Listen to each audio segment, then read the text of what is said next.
kena to man ni na asi akoi ta chau da yam phajai ni ngau su ngau bani na ne ye lai re ma'am सी मपान मचू चे इस आई piece का चाना dress यम भजई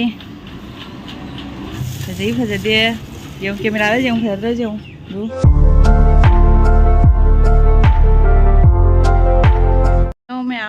ma'am आई से ngasa ayukta sauning manina video majam semjat khare aba dui matung na thoi boi chake to baje chachu chalaudre hauji lala doina na thabang gi chalu ge ta mi suti oi tauna adu ma'am ai kanam desu hai gi basu akai ba hai gi ba lai da mare ni khali sai sauning mani na ko isune ada ming ju panjagi badi laite aduna soi ki bazaw ro so ma'am aidi mi se chumi ko ma ai se na ki oina khalura ga di ha na sum khanbi ro aduga khangde weather ka phattaba ga ma'am hoji chalaga sum khar khar ulakke ma'am weather se jeng ko ngasi se jawsangi day 3 ni go yang weather se nong le koi suti lo san na loire yang ne se nong lai nu si tau bani na aduga ma'am akoi liju se chai gudingi kano tek thana kano tau bodo handak di swai ma ge sitan kitang sari se tai di sadre loina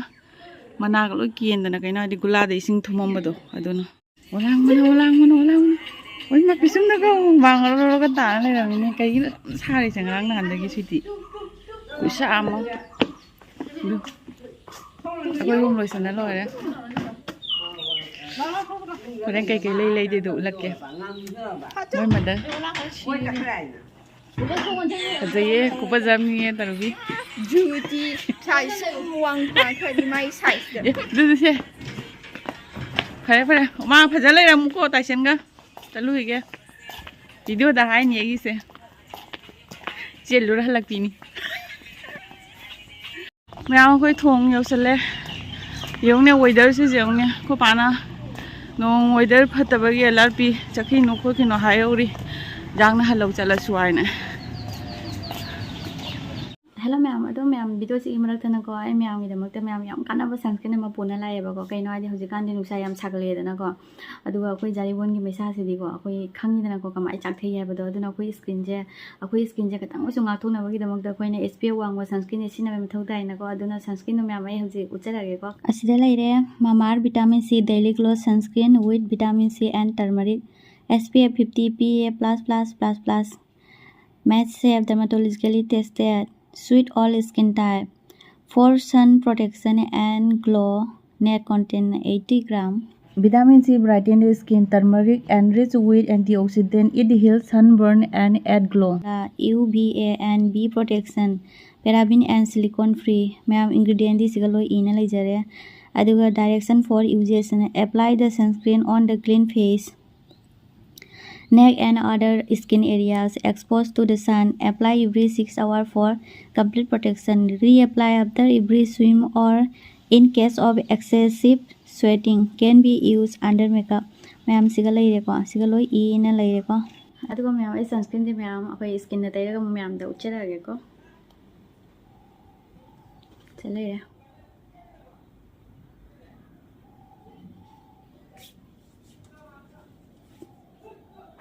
yam taiba yam nungai bani ba ko si sunscreen se akhui nap oi dia ba yengu ma'am तैरा मतुंग दने को असि से आदि सिगी याम नुंगाइ बा बुने ngौसु ngौथोई अदुगा glow सु काय बा अदुगा नप लाउना अखोई केनो तबो अदुसु ओइ देबा सिनाबदी मैम याम नुंगाइ बा को अदुगा मैम ना अखोई की स्किन से अमुक कम हेना प्रोटेक्ट तौबगी दमक तने को अखोई 6 आवर खुदिंग अखोइना सनस्क्रीन से रीअप्लाई तौबी गदबा अदु एटा दे अखोई स्किन से अमुक हेना नुसा मंगान दगी ngak तौबी ngमनी बा मामार की मागी प्रोडक्ट पुरा मक से केमिकल अमते यावदे अखोई स्किन दा हार्म मको हेलोय अदुगा मैम ना मामार की मागी पोसक से लाइनिंग वतारगदी नाइका फ्लिपकार्ट अमेजन पर्पल अदुगा ममार की मागी स्टोर सु फंगनी अदुगा मैम ना ममार की मागी स्टोर दा करी करी पोत चै फंगी फंगदे दो मैम आयोना कमेंट तौबिरो नत्रगा आयोना मेसेज थाबिरा खंगल मिरो बको अदुगा मैम ꯃꯃꯥꯒꯤ ꯃꯥꯒꯤ ꯄꯣꯠꯆꯩꯁꯤꯡꯁꯦꯀꯣ ꯃꯌꯥꯝꯒꯤ ꯁꯖꯦꯁꯟ ꯌꯥꯝ ꯆꯪꯉꯤ ꯃꯌꯥꯝꯒꯤ ꯁꯖꯦꯁꯟꯒꯤ ꯃꯇꯨꯡ ꯏꯟꯅ ꯑꯩꯈꯣꯏ ꯑꯅꯤꯌꯟ ꯁꯦꯝꯄꯨꯗꯁꯨ ꯏꯝꯄ꯭ꯔꯨꯞ ꯇꯧꯈꯤꯕ ꯑꯗꯨꯃꯥꯏꯅ ꯄ꯭ꯔꯣꯗꯛ ꯄꯨꯝꯅꯃꯛꯇ ꯏꯝꯄ꯭ꯔꯨꯞ ꯇꯧꯔꯛꯇꯣꯏꯅꯤ ꯑꯗꯨꯒ ꯃꯌꯥꯝꯅ ꯑꯃꯨꯛꯀ ꯍꯦꯟꯅ ꯄꯣꯠꯁꯛꯁꯦ ꯂꯩꯕ ꯃꯇꯝꯗ ꯗꯤꯁꯀꯥꯎꯟ ꯄꯥꯝꯃꯒꯗꯤ ꯁꯅꯥ 2025 ꯀꯨꯄꯟ ꯀꯣꯗꯁꯦ ꯁꯤꯖꯤꯟꯅꯕꯤꯕ ꯇꯥꯔꯗꯤ 20% ꯗꯤꯁꯀꯥꯎꯟ ꯐꯪꯒꯅꯦꯕꯀꯣ ꯃꯌꯥꯝ ꯑꯗꯨꯒ ꯃꯌꯥꯝ ꯑꯩ ꯗꯤꯁꯀ꯭ꯔꯤꯞꯁꯟꯗ ꯂꯤꯡꯁꯨ ꯍꯥꯞꯆꯔꯝꯃꯒꯦ ꯃꯌꯥꯝ ꯑꯁꯤꯒꯤ ꯇꯥꯟꯖꯥꯁꯦ ꯃꯌꯥꯝ ꯑꯩ ꯁꯨꯡꯁꯣꯏ ꯁꯣꯏꯗꯅ ꯃꯌꯥꯝꯗ ꯃꯥꯡꯍꯟꯅꯤꯡꯗꯦ ꯑꯗꯨꯅ ꯃꯌꯥꯝ ꯌꯥꯝ ꯊꯨꯅ order ꯇꯧꯁꯟꯕꯤꯔꯣ 예, 당글라라 어머부터 내일 가이랄게. 시 럭토크로. Sina ka zaman. 시나. Ubi na to dia mo. Nang sa pam dia mo. Nang ma dia mo. Kay di. Ay, meron pa na lang ng sawa. 와우, 시 파제예. 이때 시 크라디 짜오요, 나 오늘 파자니 보시. Meron ka na pam yan. 와우, nga kasi 파제예, 닝 디자인 kasi. 시 파제이네. Pam dia mo na pa niya. 시 얘기 사시니. Nang sa dia mo pam mo. 아이스. 아심 얘기 사시니 이 강해보. 수티 빠 당글람 넌 빠요서. Ay, ka gani siya. Ubi ko siya set na iba tumo. 와우, 파제예. 지글라세 나우이 앙어버 미더디 브라 파제니 피좀 못 나오고. Pam ba. Sa ka dia mo na. Taro ro ra rum dai ba. Taro mo ri. Ngai bu de dai.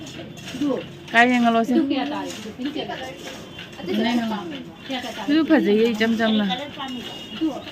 아시 가이기노 아이디 luhongmagini luhongmadasу litpa jaba khoi any occasion da setpa jaba sero si ju khoje chawdi chawi si mayam se lere sigasu si phaje na tarubi ki oi ne se tarubi si agoi tarubi do phajani ne khatang se pixel laga wow galoi ne tarubi phaje ne se pura hek ubadane nang mali badu nga ka je phajei ba ma'am फजा फजा blouse जाम लई रे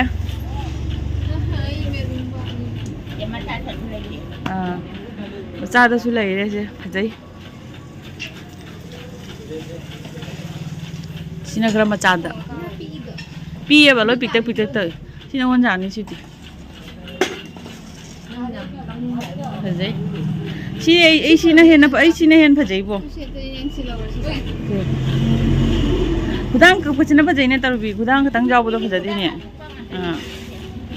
두 ma'am जो yellow दे जो भजाई ruby दे दिलो भजरानी लावास भजा भजा भजा हमना उले भजाई हम भजाई सी मैम लो सिला कुदा सिउ मसिन दि फद्रो बनी मन मन लावदना ने मसिन ले रे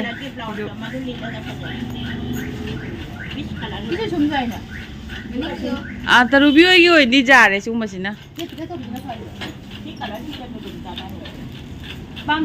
कलर से दी जाना रे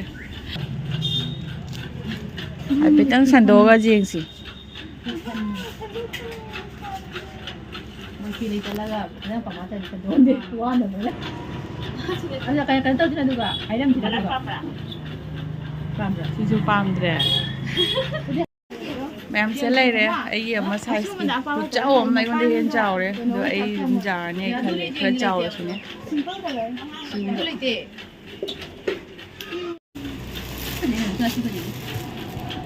चमा नहीं जीगा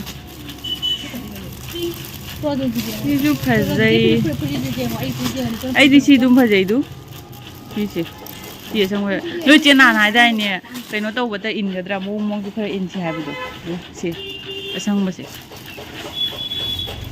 ꯑꯩꯗꯤ ꯂꯣꯏ ꯐꯖꯩꯌꯦ ꯑꯩ ꯃꯥꯁꯤ ꯐꯖꯩꯅꯦ ꯇꯧꯕꯤ ꯃꯣꯏꯔꯥꯡꯁꯦ ꯄꯤꯇ꯭ꯔꯨ ꯄꯤꯔꯒ ꯃꯣꯏꯔꯥꯡ ꯑꯆꯧꯕ ꯐꯖꯗꯕꯅꯤ ꯆꯝ ꯆꯝꯅ ꯁꯤꯁꯦ खरा यूनिक ओइसे उद्रने जानदब नतेने सिमजु ब्लाउज सिगम जाहौबन सि फजै तरुगैदि फजै फजदे यौ कैमरा दा यौ फजद्र यौ दु फजदे मिन यौ कैमरा दा उदो नत्रा यौ फजदे आइदि फजै फजबम मयाम जे जामनी न खनबम खंगद्रे सिगसु फजबम लैरे फजबै फजबा ngata सिगसु फजबा ngata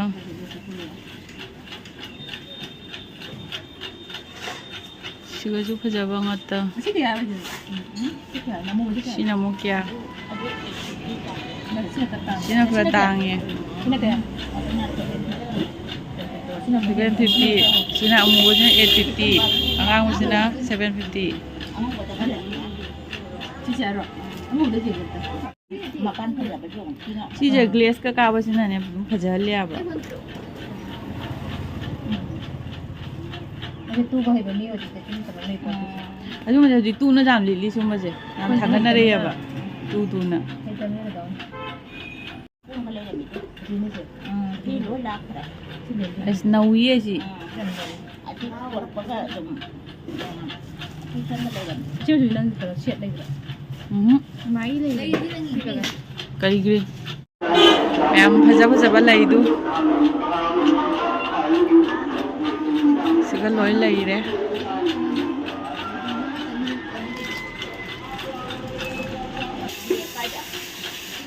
सिगासु फजाबा. असिगी ममिंग जे कइनो हाइबनी जे. masala ki mate होय मसला सेट के मते. हजिकान्दी असि तंगाइ रे सिनबा नुवाइबनिनाने. थौरमम थोकदा अहन नोंगांगो सितनी.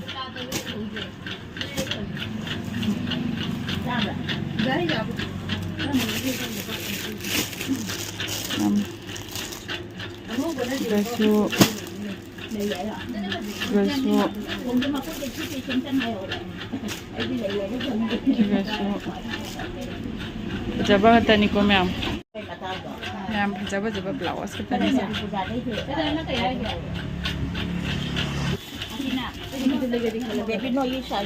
Taru bidus. Sina to. Sina thabal la chong mo dalit pagi. Thabal dito. Wow, si phajini si non phajini ne. Wow, nai ye sindi. Mai ta re si. Si phajini na sai ra thamo si lo ro.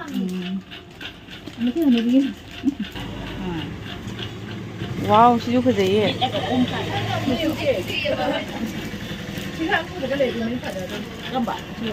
Is angau baga na te du jam phajai. Du lo. Ana dra su lo so lo ni du do phajai jam na. Du ma chu do jam phajai ye ba. Du ku pa jam ni. Di du ne na sai mo na phajai ma du ke no ta u de. Ta question lu jenge na onda. Wow, phajare. Ani doi lo ro.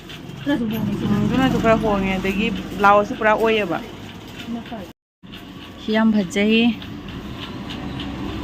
Ram su tang de si. Sim lo re. Si su. Ram lo re da ma thau ta ba dan. Sim mari si tan. Hajare si. Asi ko mam lai adi ne luong ba chaning ani. Ai thamoi da luong ba chaning ba phaw do phi phajaw le di chaning mani ne. Ko phidu ko phajaw chana ba lai raga. Si phajai ongi. Piece manga da piece ani da ngai re. Mari makhai da no mari da ga sum tha ba. Sum jai da. Em bazar da mun hak change. Si sum phajai. Skirt ka kona bi se.